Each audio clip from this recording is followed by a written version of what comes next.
한동안 계속해서 구약을 하다가 여러분과 이제 4주간 이 골로새서를 함께 묵상하고자 해서 그 첫 시간을 오늘 가지려고 합니다. 우리가 지난 주일에 부활주의를 맞이하였죠. 그렇죠? 부활주의를 맞이하였습니다. 그 부활 사건은 어느 한 시대에 그냥 누군가의 일이 아니라 바로 나를 향한 하나님의 구원하시는 역사였다는 사실을 우리는 모두 믿습니다. 그래야 우리는 모두 구원받은 하나님의 자녀, 하나님의 백성들입니다. 그런 우리의 모습이 하나님 보시기에 합당한지 가늠해 보는 것은 무척 중요합니다. 과연 우리는 구원받은 자답게 살아가고 있는가? 하나님의 백성으로서의 삶을 살아내고 있는지를 가늠해 보는 것은 상당히 중요합니다. 이게 왜 중요한가 하면은 우리는 신앙생활을 해 나가면서 경계해야 될 것이 세상 문화나 이단만이 아니에요. 사실은요. 세상의 어떠한 유흥적인 문화나 죄로 얼룩진 그러한 문화 여기에 경계하고 또 이단을 경계하고 이런 거는 필요하겠죠. 그러나 그것만이 아니다라는 것입니다. 여러분, 만약에 우리가 세상을 경계하고 이단을 경계하면은 신앙생활은 아무런 문제가 없는 것입니까? 전혀 그렇지 않다라는 거예요. 여러분, 질병도 그렇지 않습니까? 겉으로 드러나는 질병은 크게 문제가 되지 않습니다. 눈에 보이기 때문에 연고를 바르고 소독을 하고 꼬매거나 뭔가를 이제 보호해서 고치면 되는 거예요. 그러나 무서운 질병은 어디서 야기됩니까? 내 보이지 않는 속에서부터 나오는 질병입니다. 보이지 않는 그것은 평소에는 느끼지 못하다가 그것이 정말 심각해졌을 때 비로소 알게 되기 때문이다라는 거예요. 여러분, 신앙도 마찬가지입니다. 평범해 보이지만은 위험한 신앙이 있어요. 다 똑같아 보이지만은 위험한 신앙이 있다는 것입니다. 그것은 바로 하나님이 중심이 되어서 내가 반응하고 내가 움직이는 그러한 신앙이 아니라 내가 중심이 되어서 하나님께서 내 욕망에 따라 내 바람에 따라 내 결핍에 따라 움직여지기를 원하는 신앙이 진짜 위험한 신앙이다라는 것입니다. 요즘 신자들이 빠지기 쉬운 함정이 있습니다. 그것은 바로 교회가 사람들의 니즈를 채워주는 곳으로 전락했다라는 거예요. 그게 위험하다라는 것입니다. 거기에 초점을 맞추고 있다라는 거죠. 그래서 복음과 진리가 선포되어야 할 곳에서 그저 듣고 싶은 위로나 즐거움이나 내 필요나 혹은 재미만을 선포하는 곳이 주된 목적이 되어버렸다라는 것입니다. 그것을 원한다라는 거예요. 가장 대표적으로 우리가 유튜브 설교를 들을 때도 그렇지 않습니까, 여러분? 유튜브 설교 듣지 말라는 거 아니에요. 들으세요. 들으시면 좋습니다. 그러나 문제는 무엇입니까? 내가 듣고 싶은 것만 듣는 게 문제인 거예요. 내가 원하는 것만 들으려고 해서가 문제입니다. 여러분, 음식도 편식이 위험하다라고 하지 않습니까? 내가 원하는 것만 먹으면 그게 건강해지나요? 아니요. 오히려 건강을 해칩니다. 영적인 것이라고 여러분 다르겠습니까? 듣고 싶은 것만 들으면은요, 그 사람의 신앙은 편향적이게 되는 거예요. 편향적이게 되고 문제가 생기고 삐걱거리고 여러분 정말 위험한 사람이 되어버리는 것입니다. 또 찬양은 어떻습니까? 세계적인 영성학자이자 교회 음악가인 바르바더는 이제 이렇게 지적하고 있습니다. 슬프게도 많은 현대적인 예배가 문제가 있다라는 거예요. 참된 찬양과 기쁨의 노래를 혼동한다라는 것입니다. 진정한 찬양을 해야 하는데 인간적인 기쁨을 노래하는 그러한 예배 찬양이 되어온 것에 대해서 우리가 경계해야 한다라는 거죠. 정말 하나님의 속성과 그분의 영광을 찬양하는 것이 아니라 개인적인 재미나 위로, 행복을 대상으로 삼는 것을 경계해야 한다라고 주장을 합니다. 저는 이러한 주장에 대해서 상당히 동의하고 공감하고 있어요. 우리의 찬양도 그렇지 않습니까, 여러분? 여러분, 예전에 이제 제가 어린 시절에 교회를 떠올려 보면은 그 밤에 권사님 한 분이 북을 치면서 박수 치면서 찬양을 해도 엄청나게 뜨거웠어요. 그 안에 그냥 힘이 넘쳤습니다. 그러나 요즘 찬양은 어떻게 바뀌어갔습니까? 세션이 갖춰져야 돼요. CD도 있어야 되고 세컨 신드도 있어야 되고 기타와 베이스와 드럼과 보컬도 1, 2, 3 보컬이 있어야 되고 뭐 성가대 찬양 오죽합니까? 여러분 있으면 좋긴 하겠지만은 주 목적은 그게 아니다라는 거예요. 주 목적은 그게 아니다라는 것입니다. 또 이런 맥락에서 보면은 기도도 마찬가지지 않겠습니까? 내가 그 기도의 주인이 되어서 하나님이 내 바람에 담긴 기도에 반응해 주기를 바라는 기도가 우리가 하는 기도의 대부분이에요. 그래서 내 삶의 변화는 전혀 뒤따르지 않고 또 하나님께서 인도하심에 대한 순종은 전혀 이루어지지 않은 채 그저 내 바람과 감정을 부르짖기만 한다면은 과연 그런 기도에 하나님께서 반응하실 것인가? 라는 부분에 대해서 우리가 한번 물음표를 찍어볼 필요가 있습니다. 자, 그러면은 하나님이 중심인 기도, 즉 하나님이 중심이 되어서 하나님의 뜻에 내가 반응하는 기도와 그런 찬양은 어떻게 알 수 있을까? 단순하죠. 바로 우리가 지금 하고 있는 감사와 우리가 지금 하고 있는 기도를 다시 한번 성경에 비추어 봐서 대입해 보면은 알 수 있다라는 거예요. 오늘 본문으로 돌아가서 여러분 골로새서 배경이 되는 이 골로새 교회는요. 바울의 동역자였던 에바브라가 세운 교회입니다. 그런데 어느 순간 이 골로새 교회에도 문제가 생겼어요. 문제가 있는 교회가 이렇게 생깁니다. 어떤 문제가 생겼느냐? 이 골로새 교회가 잘못된 가르침, 이단적인 가르침에 빠지기 시작했다라는 거예요. 왜 사람들이 이단적인 가르침에 이렇게 혹하고 빠지는 것일까? 예? 왜 빠지는 것일까? 궁금해서 저도 한번 말씀 준비하면서 챗GPT 한번 물어봤어요. 도대체 사람들은 신천지에 왜 빠지는 것일까? 예? 그랬더니 이제 몇 가지가 나오더라고요. 근데 제가 눈여겨본 게 하나가 있습니다. 뭐냐면은 결핍 때문에 그렇대. 결핍 때문에. 결핍이라는 그 단어에 제 마음이 많이 혹했습니다. 결핍. 왜 사람들이 이단적인 가르침에 빠지는가? 들어야 할 것을 듣지 않고 듣고 싶은 것만 듣는 이유가 무엇일까? 결핍 때문이라는 거예요. 결핍. 내 안에 있는 어떤 결핍 때문에 그 결핍을 채우려고 하다 보니까는 잘못된 가르침에 빠지게 된다는 것입니다.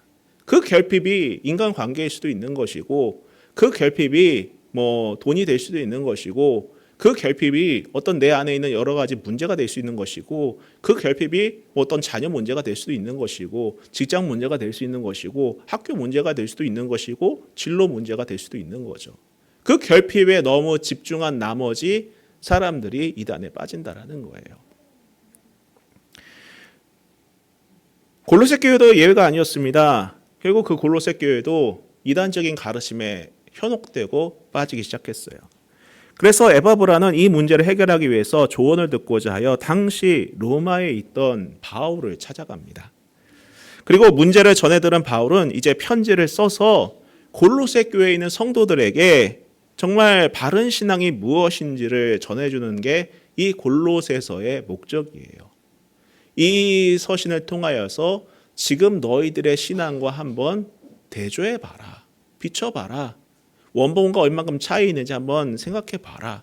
그래서 너희들이 얼만큼 이 원인에서 그러니까 이 기준에서 멀어졌는지를 한번 살펴봐라. 라는 것이 이 골로새서의 목적이라는 것입니다.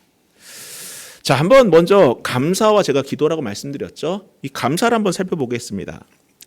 이 골로새서를 보면은 일반적으로 하는 감사와 사뭇 다른 면을 볼 수가 있어요. 3절 한번 볼게요.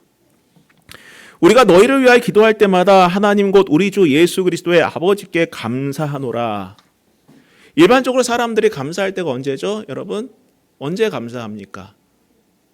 나에게 직접적인 유익이 있을 때에 감사합니다라고 말을 해요.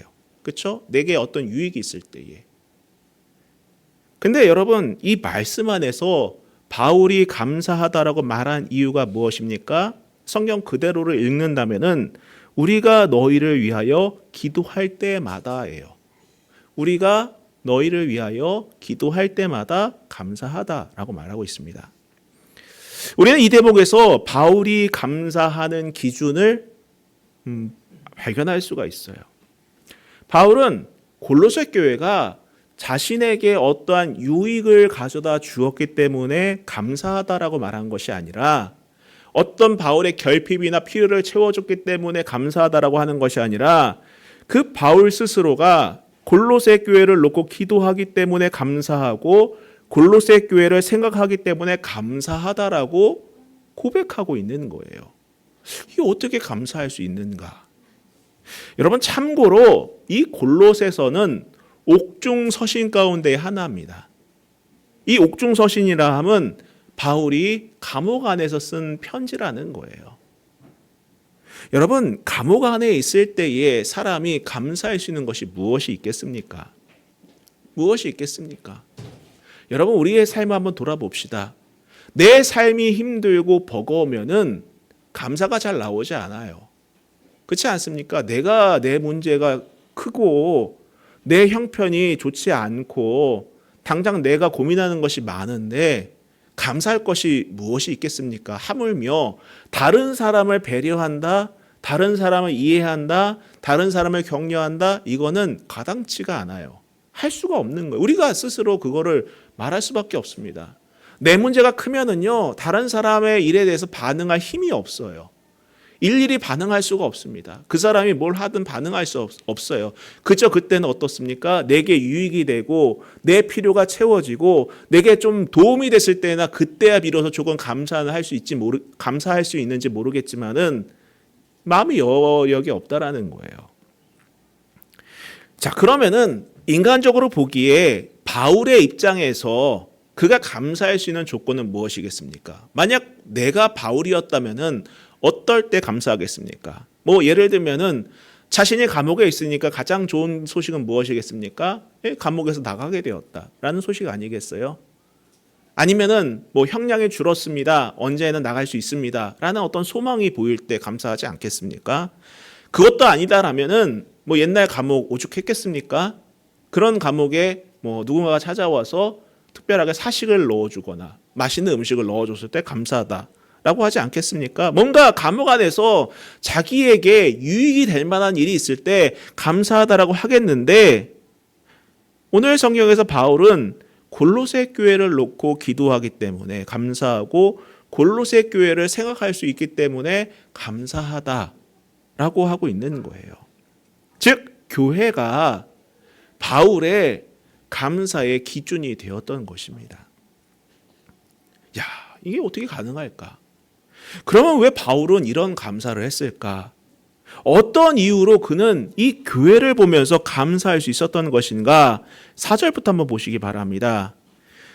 4절부터 보시면은요, 이는 그리스도 예수 안에 너희의 믿음과 모든 성도에 대한 사랑을 들었음이요, 너희를 위하여 하늘에 쌓아둔 소망으로 말미암음이니 곧 너희가 전에 복음 진리의 말씀을 들은 것이라. 여러분, 바울이 골로새 교회를 향해서 감사할 수 있었던 이유는 그 교회가 바울에 대해서 뭔가를 해줘서가 아니라, 여기서 바울이 감사하는 이유는 무엇입니까? 세 가지가 나와요.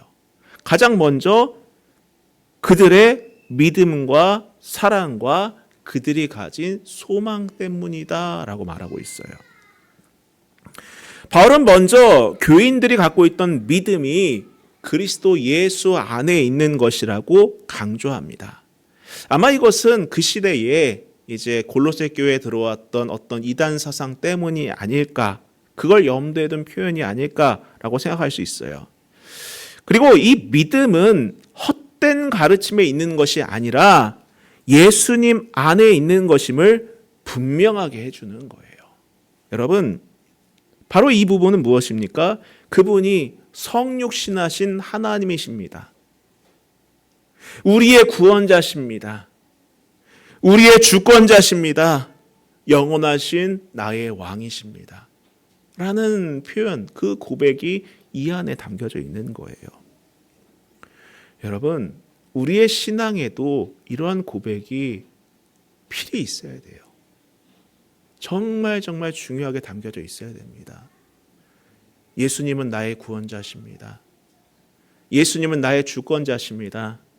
예수 그리스도는 나의 왕이십니다라는 그러한 고백과 그러한 선언이 우리 안에서 회복될 때에 우리의 감사의 기준은 바뀌게 된다는 거예요.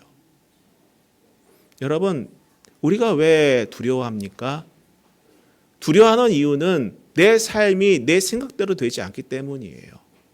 내 인생의 방향이 내 뜻대로 흘러가지 않기 때문입니다. 왜 다른 사람에게 분노합니까? 내 기준에 맞지 않기 때문 아니겠습니까?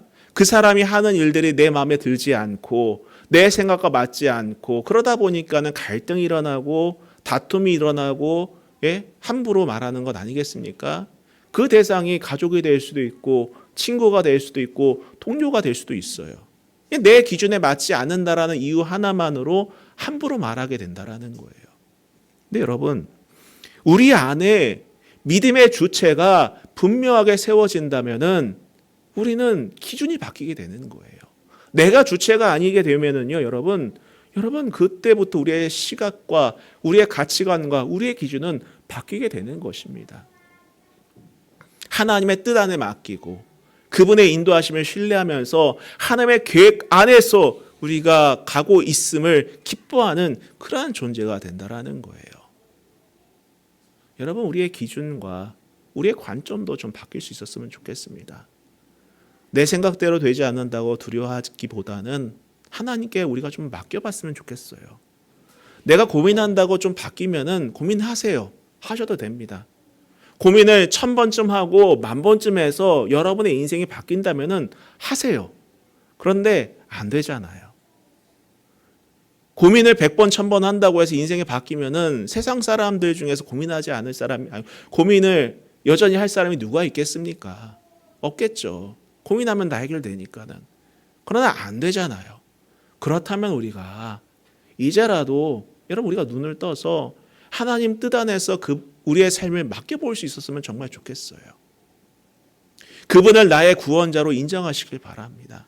성육신하신 하나님으로 고백할 수 있기를 부탁드립니다. 나의 주권자이시고 영원하신 나의 왕이십니다라는 그러한 선언이 우리의 삶의 현장에서 계속해서 고백되어지기를 주님의 이름으로 축복합니다. 아마 그러면은요, 내 마음에 맞지 않는 사람도 다르게 보이게 될 거예요. 그 대상이 가족이든 친구든 동료든 간에 내 눈에 맞지 않고 내 기준에 흡족하지 않는다고 해서 분노하기보다는 하나님께 맡길 수 있게 되는 거죠. 그래, 우리의 영원하신 주님께서 나의 왕이 되실 뿐만 아니라 저 사람에게도 왕이 되시기 때문에 하나님의 인도하심이 분명히 있을 거야. 그런 믿음이 있게 된다는 거예요. 또 이러한 믿음을 기반으로 뭘 실천합니까? 결국에는 사랑을 실천할 수밖에 없다라는 거예요. 여러분, 사랑은요, 내가 하는 게 아니에요.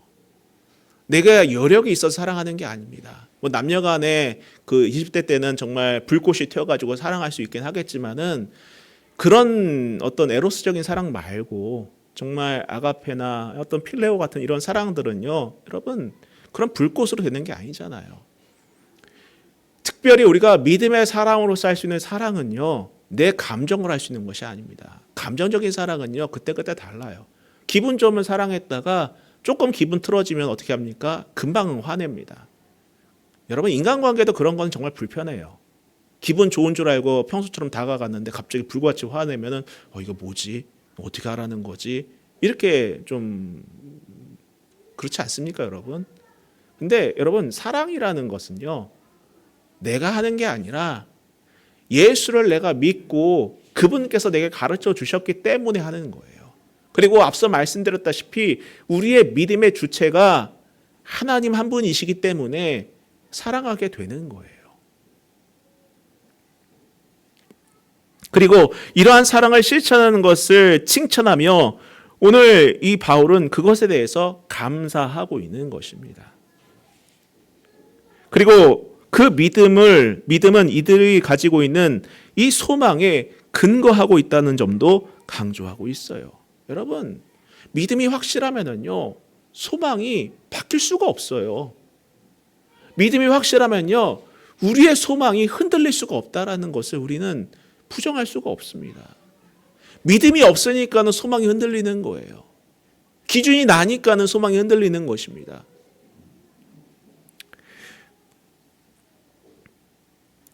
자, 이제 우리의 감사의 기준과 그 이유와 비교해 봅시다. 물론 내게 유익한 일들이 벌어질 때 감사할 수 있습니다. 그건 누구나 하죠. 그러나 성숙한 그리스도인이라면요, 오늘 바울이 보여준 감사의 기준과 그 이유들이 적용되어야 합니다. 내 안에 여러 가지 감사의 기준이 있다 하지만 우리가 믿음 안에 있다는 것이 가장 먼저 감사의 이유가 되어야 하는 거예요. 내가 믿음 안에 있다는 것, 그분이 나의 구원자가 되시고 구주가 된다라는 것, 이것이 감사의 이유가 되어야 되는 것입니다. 그러한 믿음을 기반으로 우리는 사랑을 실천할 수 있으며, 이러한 믿음은 바로 우리가 품고 있는 미래에 대한 분명한 소망을 근거에 두고 있음에 감사할 수 있는 거예요. 여러분, 우리의 감사는 조건적인 감사가 아니에요. 믿음이 있기 때문에 오는 감사이고 흔들리지 않는 소망이 있기 때문에 오는 감사임을 여러분 확신할 수 있기를 축원합니다. 계속해서 이번엔 또 기도를 한번 보도록 하겠습니다. 기도 역시도 바울이 하는 기도는 우리가 일반적으로 하는 기도와 조금 다른 결을 보여주고 있습니다. 자, 9절 한번 볼게요. 이로써 우리도 듣던 날부터 너희를 위하여 기도하기를 그치지 아니하고 구하노니. 자, 이 말씀처럼 바울의 기도의 대상은 자신이 아니라 교회였습니다. 자기를 위하여 기도하는 것이 아니라 교회를 위해서 기도하고 있다라는 거예요. 여러분, 우리는 잠시라도 이 사도 바울이 감옥 안에 있었다라는 점에 대해서 간과해서는 안 됩니다. 자, 인간적인 눈으로 보면은 바울은 다른 사람을 위해서 기도해줄 형편이 못 돼요. 우리도 내 코가 석자다라는 말이 있지 않습니까? 내 코가 석자다. 내 문제가 크면은 다른 기도가 나오지 않습니다. 어떻게 남을 위해서 기도합니까? 내 문제가 큰데. 하나님, 내 문제 먼저 해결해 주세요. 이게 우리 일반적인 모습이에요. 오히려 나아가 기도를 부탁해야 됩니다. 제발 저 좀 위해서 기도해 주세요. 제가 이러이러한 형편에서 좀 안 좋습니다. 이러한 문제들을 갖고 있습니다. 이런 어려움들이 있습니다. 제발 날 위해서 좀 기도해 주세요. 만나는 사람마다 기도를 부탁하고 만나는 사람마다 중보를 부탁하고 할 수 있겠죠. 이런 처지에서 벗어나도록 중보를 부탁한다고 간청해야 할 입장에 있는 사람이 누구다? 바로 사도 바울이었다라는 겁니다. 그러나 바울은 오히려 감옥 밖에 있는 사람들을 위해서 기도하죠. 그래요. 바울의 기도 대상은 감옥 안에 있던 자기 자신이 아니고 감옥 밖에 있던 교회였어요. 성도들이었습니다. 우리는 이 대목에서 성도가 기도해야 할 우선순위를 깨달을 수 있어요. 그래요, 여러분, 우리는 그동안 자기 자신을 위해서 기도하는 것에 익숙했습니다. 남을 위해서 기도한다 하더라도 그것은 나 자신의 기도에 밀려서 뒷순위로 밀려났었어요. 어쩌면 형식적으로 기도했는지도 모릅니다. 그러나 바울은 교회를 위한 기도가 그의 기도의 최우선순위에 있었어요. 가장 우선순위에 있었습니다. 아니, 그것만을 위해서 기도했어요. 자신의 안위는 다 하나님께 맡기고 자신의 처지는 다 하나님께 맡기고 이 감옥 안에 있는 자신보다 감옥 밖에 있는 교회 성도들을 위해서 기도했던 것입니다. 자, 그러면 여기서 바울은 어떤 기도를 했을까? 가장 먼저 교회가 하나님의 뜻을 아는 지식으로 충만해지기를 기도했습니다. 계속해서 9절을 보면은 너희로 하여금 모든 신령한 지혜와 총명에 하나님의 뜻을 아는 것으로 채우게 하시고, 즉 성도 한 사람 한 사람이 하나님의 뜻을 알기를 간구했어요. 더 이상 잘못된 믿음이나 잘못된 복음에 현혹되지 않고 모든 성도가 주님 앞에서 합당한 삶을 살아내기를 같이 중보하며 기도하고 있었던 것입니다. 계속해서 보시면 10절에 주께 합당하게 행하여 범사에 기쁘시게 하고 모든 선한 일에 열매를 맺게 하시며 하나님을 아는 것에 자라게 하시고, 자, 여기서 하나님 앞에 합당한 삶이란 모든 일에 하나님을 기쁘시게 하고 선한 일을 통해 좋은 열매를 맺으며 계속해서 하나님을 알아가는 삶을 말하는 거였어요. 여러분, 세상 사람들의 대다수는요, 자기 자신을 기쁘게 하는 삶에 집중합니다. 모든 사람들이 그런 삶을 살아가고 있어요. 나를 기쁘게, 어떻게 하면 나를 기쁘게 할 수 있을까? 어떻게 하면 나를 즐겁게 할 수 있을까? 어떻게 하면 나를 만족시킬 수 있을까? 어떻게 하면 나를 더 충족시킬 수 있을까? 그 결과가 이 세상의 모습이에요. 아름답습니까? 좋아 보입니까? 아니죠, 여러분. 자기를 기쁘게 하기 위해서 다른 사람을 속이고 사기치고, 그렇죠? 상처 입히고 아픔을 주고 심지어 해하기까지 하는 그런 세상의 모습이 과연 정상이라고 느껴지십니까? 전 그렇게 보지 않아요. 여러분, 하나님께서 우리를 지으신 목적도 그렇고 하나님께서 우리를 향한 뜻도 그렇고 우리는 하나님을 예배하고 하나님을 기쁘시게 하는데 우리의 창조의 목적이 있음을 잊지 마시기를 축복합니다.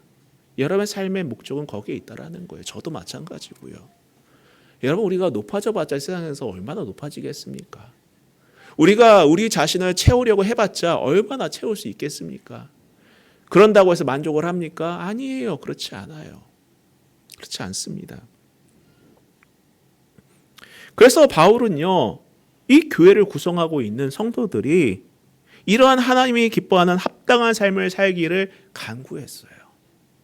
너희들이 지금 그 복음의 본질에서 벗어나 자꾸 세상을 보고 탐욕을 보고 너희들의 결핍을 보고 있는데 아니야. 너희들의 창조의 목적은, 아니 우리의 창조의 목적은 하나님을 기쁘시게 하는 삶에 있어. 하나님을 영화롭게 하는 그곳에 있는 거야.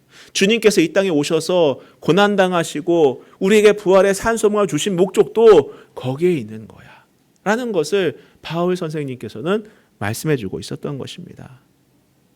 끝으로 바울은 모든 성도가 성령 충만하여 기쁨으로 인내하기를 기도했어요. 11절 보세요. 그의 영광의 힘을 따라 모든 능력으로 능하게 하시며 기쁨으로 모든 견딤과 오래 참음에 이르게 하시고. 자, 이처럼 바울은 성도가 기도의 최우선순위였으며 그 교회의 모든 성도가 하나님의 뜻을 알고 하나님 앞에서 합당한 삶을 살아내며 성령 충만하여 기쁨으로 인내하기를 간구했던 것입니다. 저는 우리 성도님들이 각자의 형편을 모두가 다 알 수는 없을 거예요. 서로가 서로를 위해서 기도한다 하더라도 모두가 다 세세하게 아는 건 아니잖아요. 그때 여러분이 기도할 수 있는 가장 좋은 게 여기 나와요. 하나님, 권사님이, 하나님, 아무개 지사님이 성령 충만하여서 기쁨으로 인내하게 하여 주옵소서. 이러한 중보를 우리 교회 안에서 일어날 수 있기를 주님의 이름으로 축복합니다. 기쁨으로 인내하게 하옵소서. 성령 충만하여 기쁨으로 인내하게 하옵소서. 그의 형편을 나는 알 수 없습니다. 그가 어떤 형편에 처해 있는지 저는 알 수 없습니다. 그러나 하나님, 그 사람이 성령 충만하여서 기쁨으로 인내하게 하여 주옵소서. 그래서 그 열매를 누리게 하옵소서. 기도할 수 있기를 축복합니다. 자, 오늘 우리의 기도와 비교해 봅시다. 자신의 기도의 제목이 되고 나의 어려움이 기도의 내용이 되는 것 필요하죠. 하셔야 됩니다. 그걸 부정하는 게 아니에요. 정말 하셔야 돼요. 꼭 하셔야 됩니다. 그러나 더 우선순위로 오늘 바울과 같은 기도를 할 수 있기를 바랍니다. 자, 그러면 왜 온전한 그리스도인이라면은 이런 감사, 왜 이런 기도를 해야 될까? 왜 우리는 이 바울이 보여준 본을 따라 감사하고 기도해야 하는 것입니까? 바로 그 이유 첫 번째는요, 이러한 감사와 이러한 기도를 하는 사람의 인생 목표가 하나님 나라에 있다는 것을 증명하기 때문입니다. 그러한 감사를 하는 사람이, 이러한 기도를 하는 사람이 그 인생 목표가 다른 데 있는 것이 아니라 하나님 나라에 있다라는 것을 증명해 주고 있다라는 거예요. 다시 말하지만은 자신에게 좋은 일이 있을 때 감사해야 합니다. 그리고 내게 결핍이 있을 때 기도해야 되는 건 맞아요. 이걸 부정하는 것이 아닙니다. 그러나 여러분, 예수님께서도 말씀하셨어요. 마태복음에 보면은 산상설교를 통해서 이렇게 말씀하십니다. 내 보물이 있는 곳에 내 마음도 있다. 네가 보물이라고 여기는 곳에 네 마음도 있다. 이 말씀을 하셨다라는 거예요. 여러분, 그리스도인으로 살아가는 근본 목적은요, 내 결핍이나 내 필요를 채우는 데만 있는 것이 아니에요. 거기에 우리의 삶의 목적이 있는 것도 아니고 우리 성도의 정체성이 거기에 있는 것도 아닙니다. 어떤 인생의 즐거움이나 행복을 추구하는 데 있는 것이 아니다라는 거예요. 내가 그리스도인으로서 살아가는 근본적인 목적은 바로 내가 하나님 나라를 소망하고 있다는 데 있는 거예요. 하나님 나라를 소망하는 데 있다는 것입니다. 영생을 바라보는 삶, 영원한 생명을 보는 삶, 거기에 우리의 마음과 생각이 꽂혀 있는 삶, 그게 그리스도인의 중심된 삶이라는 것입니다. 하나님만을 갈망하고 하나님의 영광을 구하는데 그 목적이 있었던 거, 목적이 있는 거예요. 우리는 성지순례나 어떤 교회의 역사를 배워가면서 순교하신 여러 믿음의 선배들, 여러 선교사님들 훌륭하시다, 멋있다, 찬사는 다해요. 훌륭합니다. 그러나 나는 그런 삶을 살기에 주저하고 두려워합니다. 제가 그렇다고 해서 여러분 지금 이 순간 직장 내팽겨져 놓고 어느 나라 가서 선교하시 이걸 말하려고 하는 것이 아니에요. 그분들은 왜 그런 삶을 선택했습니까? 왜 자신이 살던 그 평화롭고 일상적이고 단조로운 삶에서 벗어나 왜 불안하고 두렵고 알 수 없는 이 땅에 와서 복음의 씨앗을 심으셨을까요? 이유는 단순해요. 그분들의 삶은요, 다른 데 있는 것이 아니라 하나님을 갈망했기 때문에, 하나님의 영광을 구하는 그런 목적을 갖고 살았기 때문에, 하나님 나라를 꿈꾸는 삶을 살았기 때문에 그러한 인생을 결단하고 살아갈 수 있었던 거예요. 근데 우리도 알겠지만은 이 세상은 평범한 사람이 아니라 그러한 그러한 분들의 삶이 이 땅의 삶을 변화시켜 갔다라는 거죠. 바꿔 갔다라는 거예요. 자, 이제 여러분의 마음은 어디에 있습니까? 과연 내 마음은 어디에 있습니까? 하나님입니다 라고 장담할 수 있습니까? 여러분, 어디에 여러분의 시간과 여러분의 재물과 여러분의 생각과 여러분의 시간을 쏟고 있나요? 거기에 여러분의 마음이 있는 거예요. 여러분의 중심이 있는 것입니다. 그리고 여러분이 지금 어떤 감사를 하고 있는지, 어떤 기도를 하고 있는지를 보고 있는 게 중요합니다. 이게 왜 중요한가? 여러분, 거기에 우리의 중심이 담겨져 있기 때문이다라는 거예요. 여러분, 이 시간 제가 정죄하려고 하는 것이 아니에요. 과연 나는 이 바울 선생이 말한 내용을 해서 비춰보았을 때에 얼만큼 멀어져 있는지 혹은 가까이 있는지를 한번 점검해 보자라는 거예요. 또 두 번째로 이게 왜 중요한가? 바로 이것이야말로 이런 감사와 기도를 하는 사람들이야말로 복음의 소망을 붙들며 사는 사람들의 특징이기 때문입니다. 바울은 먼저 우리의 옛 모습에 대해서 말씀해 줍니다. 21절을 보세요. 전에는 악한 행실로 멀리 떠나 마음으로 원수가 되었던 너희를. 그래요, 여러분, 이 내용 그대로가 우리의 본성이에요. 우리의 본성입니다. 옛 모습이에요. 악한 행실로 멀리 떠나 마음으로 원수가 됐다. 이게 우리의 본 모습입니다. 그런 우리를 예수 그리스도께서 어떻게 하십니까? 22절 보세요. 이제는 그의 육체의 죽음으로 말미암아 화목하게 하사 너희를 거룩하게 하고 흠없고 책망할 것이 없는 자로 그 앞에 세우고자 하셨으니, 즉 하나님과 원수가 되었던 우리를 예수님께서 죽음으로 그 값을 대신 지불하심으로 말미암아 우리를 하나님 앞에 설 수 있는 새 사람으로 세워주셨다라는 거예요. 그런데 여기서 끝이 아닙니다. 23절 보세요. 만일 너희가 믿음에 거하고 터 위에 굳게 서서 너희 들은 바 복음의 소망에서 흔들리지 아니하면 그리하리라. 즉 너희가 구원받은 사람으로서 새 사람다운 삶을 살아내야 한다 라는 것이 이 내용의 핵심이었던 것입니다. 여러분은 여전히 옛사람에 머물러 있습니까? 아니면 부활의 소망 안에서 새 사람다운 삶을 살아내고 있습니까? 바로 지난주가 부활절이었어요. 그 부활절을 우리가 기념하고 예배를 하였습니다. 그럼 이 한 주간의 삶은 어떠셨습니까? 그 부활의 기쁨과 부활의 소망 안에서 새 사람다운 삶을 사셨습니까? 아니면 여전히 옛 모습 그대로의 삶을 살아내셨습니까? 여전히 죄의 공장이라고 할 수 있는 육체의 옛 습관에서 머물러 있었는지, 아니면 예수 그리스도의 대속의 은혜를 누리며 새로운 삶을 살았는지를 우리 스스로에게 질문해 볼 필요가 있는 거예요.